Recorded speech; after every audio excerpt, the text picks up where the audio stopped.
তো সবই ঠিক আছে, তাহলে স্যার আপনি একটু দেখুন। আপনার ফ্যামিলির ভিতরে তো কেউ মুক্তিযোদ্ধা নেন, তাহলে কাজ দিয়ে কি হবে? 6 লাখ টাকা লাগবে আপনার। স্যার তাহলে এত কষ্ট করে পড়ালেখা করে লাভটা হলো কি? আপনি যদি চাকরি করতে চান তাহলে কালকে 6 লাখ টাকা নিয়ে অফিসে আসবেন, এখন আসতে পারেন। ঠিক আছে স্যার, তাহলে আমি আসি।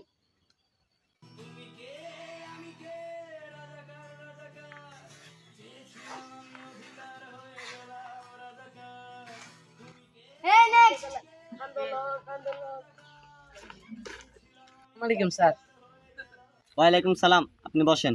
ঠিক আছে আপনাকে কয়েকটা প্রশ্ন করব। 1 নম্বর প্রশ্ন, আপনার বাবা কি মুক্তিযোদ্ধা?